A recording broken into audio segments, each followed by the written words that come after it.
Saya ulang lagi, kenapa gereja nggak ngajar ini? Gereja cuma ngajar suci pengungsi. Ayo kita siap diangkat, kita siap diangkat. Nggak imbang betul pengajaran itu. Hanya nakut-nakuti saja. Yesaya 9. Ya, suasana Natal harus baca ayat Natal. Kok tidak nanti berdosa? Yesaya 9. Ayat yang kelima. Kita lihat kekristenan sesungguhnya. Ini ayat Natal yang paling indah dalam buku bacaan Yesaya.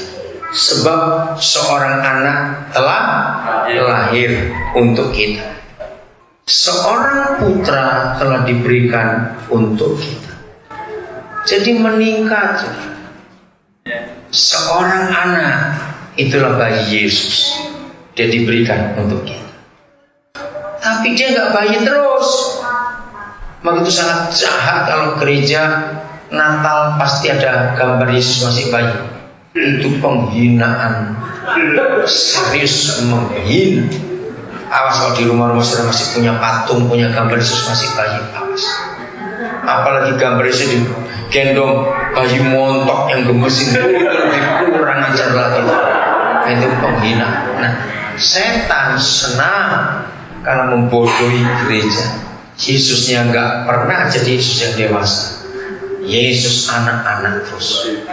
Bayangkan berapa ribu tahun dia sudah lahir, tapi dia nggak pernah umur setahun, selalu 11 bulan. Belum betul? Kalau 11 Agustus, 25 Agustus berarti dia umur 28 bulan. 25 November dia umur 11 bulan. Begitu mau ulang tahun setahun, anak kecil. Bayi lah, kapan gedenya? Betul nggak? Kapan gedenya? Itu penghinaan. Betul, saya katakan gereja dibodohi setan ribuan tahun. Yesusnya kecil terus. Saya mau beri contoh begini kepada saudara. Ini anaknya umur berapa? Anak saya 4 tahun. Walaupun dia 4 tahun, saya mau tanya, kalau dia umur 5 tahun, dia ulang tahun dari papa mamanya, undang teman-temannya. Terus yang dipajang foto dia waktu baru lahir di rumah sakit 40M. Dia marah atau tidak? Ayo marah, cepat jawab, marah atau tidak? Marah. Anak kecil aja marah, dikecilkan lagi. Betapa kurang ajarnya gereja membayikan Yesus setiap tahun. Yesus itu penghinaan habis-habisan. Kenapa nggak punya otak gereja itu? Apalagi digambarkan Yesus jadi boneka di palungan. Oh, itu lebih kurang ajar. Ya nggak jahat itu, saudara, kejahatan besar. Oke, ilustrasi yang berikut, coba saudara jawab. Sekalipun SB dan JK pernah lahir, nggak mungkin mereka langsung gede menakutkan. Apa yang terjadi kalau di tempat-tempat resmi kita pasang foto mereka dua waktu masih bayi? Ayo jawab coba. Walaupun mereka pernah lahir, itu pencemaran, penghinaan habis-habisan. Kenapa gereja goblok? Saya pernah debat dengan berapa orang. Tetap ngomong tidak bisa. Oh ini begini, tidak bisa. Dan ini bukti. Seorang anak telah lahir untuk kita. Dari anak menjadi putra. Lihat urutan. Menjadi putra. Bahasa Inggris bilang apa? Bahasa Inggris ya, ayat 5. Baca bahasa Inggrisnya.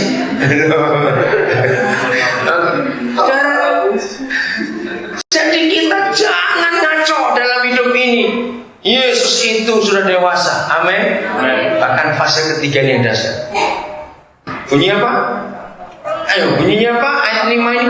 Lambang pemerintahan ada di atas bawahnya. Saudara, satu-satunya sistem yang sama dipakai oleh seluruh negara di dunia hanya sistem militer. Semua bangsa di dunia politiknya apa saja, entah parlementer, entah presidentil, entah komunis, entah kerajaan, entah demokrasi, apa saja, semua negara sistem militernya sama, jenjang kepangkatan sama. Betul tidak? Coba renungkan itu.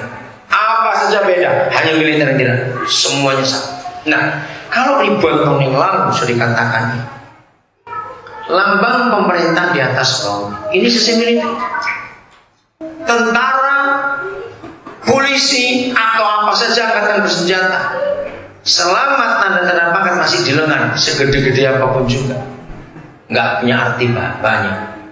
Tapi satu tanda saja di pundak, ngerti? Nah, sudah perwira, sudah tinggi.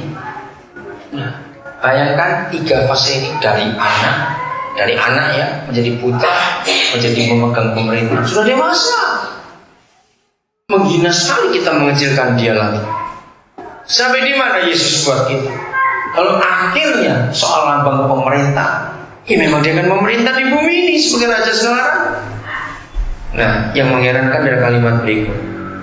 Dan apanya? Namanya diapakan? Disebutkan.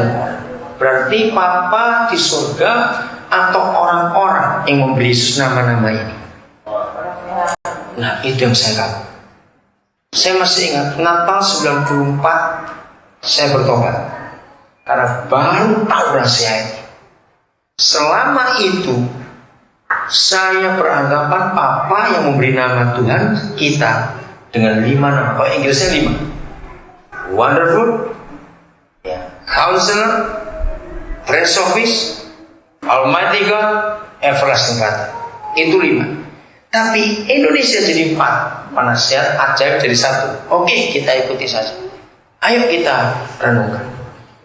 Kalau orang menyebut Tuhan Yesus dengan nama penasehat ajaib, berarti kerjaannya apa? Ayo, kerjaannya apa? Coba jawab. Penasehat dengan cara yang ajaib. Kalau orang nyebut kita maling, ya memang kita maling. Betul kan? Kalau orang nyebut kita penipu, ya memang penipu. Jadi apa yang orang sebut, itulah orang. Ternyata Tuhan Yesus disebut orang dengan 5 nama atau 4 nama yang luar biasa. Saya ambil nama yang pertama saja, penasehat ajaib. Kembalikan ke Yesaya 2 tadi. Maka itu kalau saudara dan saya sebagai gereja Tuhan tidak bisa jadi penasehat yang ajaib, kita bukan milik Yesus. Ayo kita jadi penasehat. Besok walaupun hari libur minggu, kita ketemu orang, ayo kita nasihat. Kristen kita belum libur masuk, ayo kita nasihat. Di mana saja, karena dunia lagi butuh nasihat ini. Ada pengajaran yang keluar dari Yerusalem. Dunia mencari ini, mencari jawaban. Maka itu saya ulang lagi, jangan jadi pengungsi, jangan. Tunggu di sini untuk kita hidup jadi berkat buat orang-orang yang lain. Amin. Itulah Tuhan kita.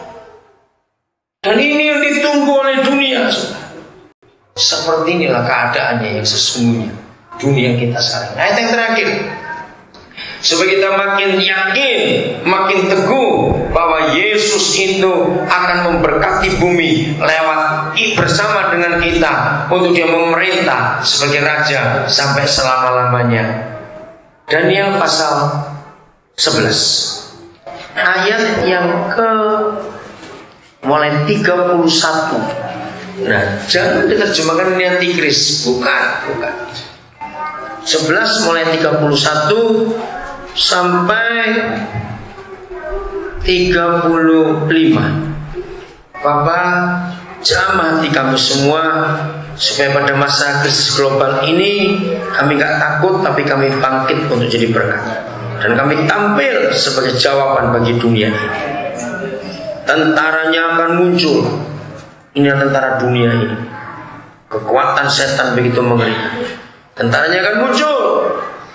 Mereka akan menajiskan tempat kudus. Benteng itu menghapuskan korban sehari-hari dan menegakkan kekejian yang membinasakan. Ayat 31, betul? Sudah? Daniel 11 ayat 32.